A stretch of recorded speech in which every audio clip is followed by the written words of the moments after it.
పూర్వం బ్రాహ్మణులు నిజంగా శూద్రులకి చదువుకోవడానికి అవకాశం ఇవ్వలేదా? మీకు చాలా సార్లు డౌట్ వచ్చే ఉంటుంది.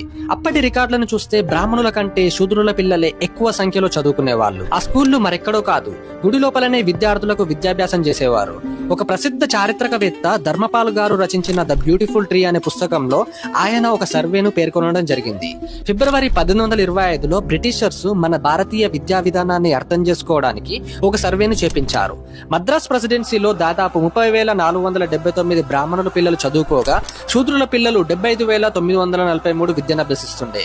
ఆ విద్యా విధానం ఎలా ఉండేదంటే చెప్పులు కుట్టడం, కుండలు చేపియడం కాకుండా రామాయణం, మహాభారతం, పంచతంత్రం, వేదాల అభ్యాసం ఈ విద్యార్థులకు నేర్పేవారు. దీంట్లోనే సంస్కృత భాషను కూడా చేర్చారు. అప్పటి సమాజంలో మనమందరం సమానంగా జీవిస్తున్న సమయంలో ఈ బ్రిటిషర్స్ హిందూ ముస్లింల మధ్య ఆందోళనలు తెచ్చినట్టు హిందువులలో అంతర్గంగా వందల జాతుల కులాల పేరున మనల్ని విడదీసి వెళ్లిపోయారు. ఇప్పటికీ మనం కులం మతం అనుకుంటూ కొట్టుకుంటూ ఉండడం మన దరిద్రం. పూర్వం బ్రాహ్మణులు నిజంగా శూద్రులకి చదువుకోవడానికి అవకాశం ఇవ్వలేదా?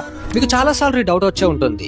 అప్పటి రికార్డులను చూస్తే బ్రాహ్మణుల కంటే శూద్రుల పిల్లలే ఎక్కువ సంఖ్యలో చదువుకునే వాళ్ళు. ఆ స్కూళ్లు మరెక్కడో కాదు, గుడి లోపలనే విద్యార్థులకు విద్యాభ్యాసం చేసేవారు.